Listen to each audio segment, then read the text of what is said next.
Sempat menjadi korban penculikan, balita di Makassar akhirnya ditemukan dengan selamat. Pelaku diketahui menggunakan modus mengarahkan anak-anak pelaku penculikan untuk mendekati anak lainnya sebagai calon korban. Kasus ini pun menjadi alarm bagi orang tua untuk lebih ketat mengawasi anak-anak mereka, terutama berada di ruang publik.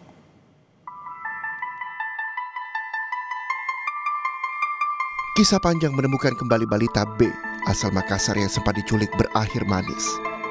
Balita B akhirnya kembali ke pelukan orang tuanya setelah sempat menjadi korban penculikan, sindikat, dan dijual hingga ditemukan di Jambi. Balita B yang diculik di Taman Pakui Sayang, Makassar pada 2 November lalu ditemukan selamat di wilayah Kabupaten Merangin, Jambi pada Minggu kemarin. Setelah diperiksa kesehatannya, balita B diserahkan pada orang tua kandung. Tadi sudah dicek kesehatannya, alhamdulillah tidak ada tanda-tanda penganiayaan, ya, dan kondisinya juga baik. Secara psikologis juga sudah dicek, ya. Dari Bu Kadis juga sudah ngecek semuanya, alhamdulillah dalam kondisi yang sangat baik. Anaknya juga ceria, ya. Mudah-mudahan tidak mengalami trauma. Dan tadi di depan kami dari Polrestabes menyerahkan anaknya kembali kepada orang tuanya. Menurut polisi, penculikan menggunakan modus dengan mengarahkan anak-anaknya untuk mendekati korban. Setelah berhasil membawa korbannya, tersangka penculikan ini kemudian menawarkan atau menjual korban di media sosial dengan modus adopsi anak. Nah, kemudian modusnya pelaku ini, jadi pelaku ini juga kebetulan dia punya anak kecil yang tidak berbeda jauh umurnya dengan korban sendiri. Nah, jadi pelaku ini mengarahkan anaknya juga, anak kandungnya untuk bermain-main dengan korban. Sehingga ketika sudah dekat antara PO ini, antara korban dengan anaknya, kemudian diajaklah anak ini untuk ikut ke kediaman dari pelaku tersebut. Sehingga kalau kita ketahui ya dari video itu sama sekali tidak ada ketakutan ataupun perlawanan dari korban karena sudah terlebih dahulu ada dekat ya. Kapolda Sulawesi Selatan Irjen Juhandani Raharjo Puro bilang, balita yang diculik di Makassar sempat 3 kali berpindah tangan. Balita ini dijual mulai 3 juta hingga 80 juta rupiah. Polisi telah menetapkan 4 tersangka dalam kasus ini. Salah satu tersangka yang berinisial NH ditangkap polisi di wilayah Sukoharjo, Jawa Tengah. Dalam kasus ini, NH berperan sebagai perantara antara penculik dan pihak pembeli bayi. Polrestabes Makassar mengamankan SY sebagai pelaku utama, membawa korban dari TKP ke kos pelaku di Jalan Abu Bakar Lambogo, kemudian menawarkan korban melalui medsos Facebook. Ada yang berminat dengan korban, pembelinya atas nama NH.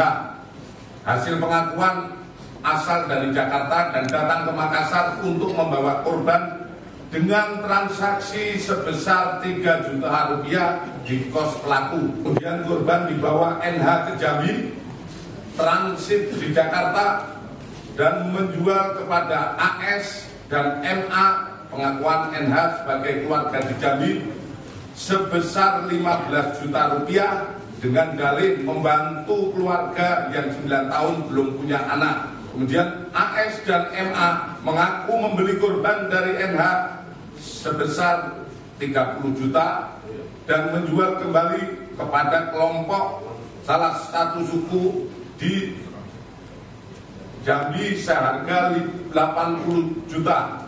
Keduanya mengaku telah memperjualkan 9 bayi dan 1 anak melalui TikTok dan WA. KPAI mengungkap saat ini marak grup-grup media sosial yang berkaitan dengan adopsi anak. Banyak penawaran adopsi anak tersebut patut diwaspadai karena bisa jadi modus penculikan atau perdagangan anak. Ini sebetulnya fenomena gunung es terkait data penculikan atau penjualan bayi ini.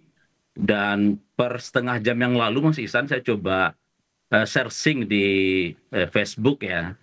Dengan memasukkan kata adopsi bayi, itu setidaknya saya sangat mudah menemukan misalnya adopsi bayi Jawa Tengah dengan pengikut ada 3.000 gitu ya. Kemudian ada ikhtiar bumil dan adopter dengan pengikut 7.000.